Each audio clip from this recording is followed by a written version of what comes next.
Hello, I'm Harrison Keeley. Here's a quick look at today's top stories. First of all, thousands of Chattanoogans have stopped paying their sewer bills.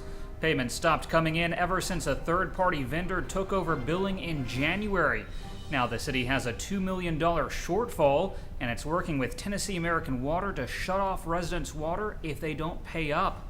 But the city council says Chattanooga first needs to address the mounting number of complaints made against the billing company. Some residents say they haven't received their bill until after it's due. Others complain about a $3 fee to pay by phone or online, and still more say they're not refunded when they're overcharged. More than 13,000 customers now owe money on their sewer bill. That's 1 out of every 4 accounts. A man has been rescued after he fell 70 feet from a tree in Soddy-Daisy. Officials say the man spotted a mountain lion and chased it up a tree before he fell Tuesday morning. He spent all day trapped, calling for help, and was discovered last night.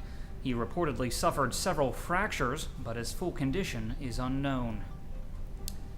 A new policy change could leave older children of the opposite sex sharing bedrooms in public housing.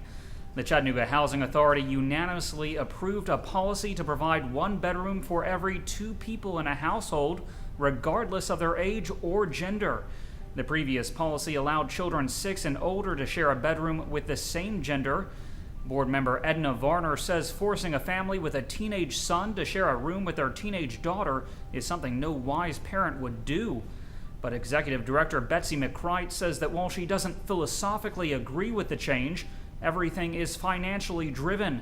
The new policy will save money and serve more people. And to avoid having older children sleep in the same room together, one child could sleep on a sofa or in the kitchen.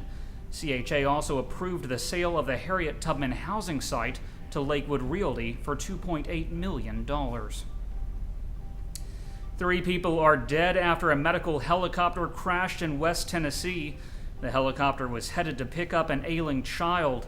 2 hospital workers and a pilot were on board.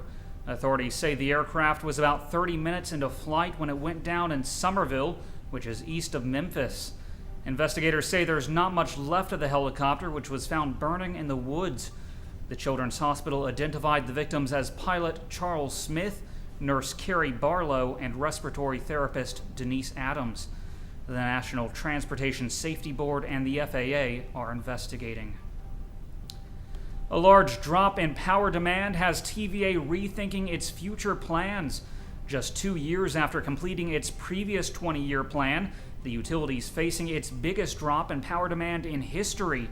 Now it's reassessing how many coal plants should be shut down and what, if any, new nuclear plants will be built. And with electricity sales lagging, TVA is also working to slim down, cutting 700 jobs this year. CEO Bill Johnson calls it a staggering loss in power sales, down $1.5 billion in the past 5 years alone. Wildlife specialists are using a helicopter for the first time to drop thousands of vaccine packets to immunize raccoons against rabies. The USDA is dropping about 25,000 packets in Hamilton County alone, each falling from about 500 feet in the air. Raccoons are the most frequently reported rabid animals, and rabies is almost always fatal. Each of the vaccine packets is smeared with fish meal to lure them, and while officials say they aren't harmful to pets, parents are urged to keep kids away. Finally, a Tennessee police officer has been fired after shooting and pepper spraying a squirrel inside a store. It happened in Mountain City.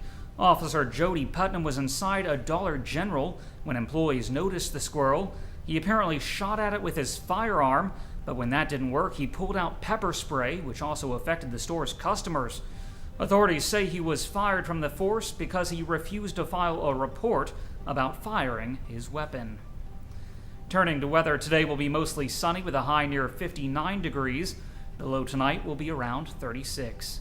That's our newscast for today. Thanks for being with us.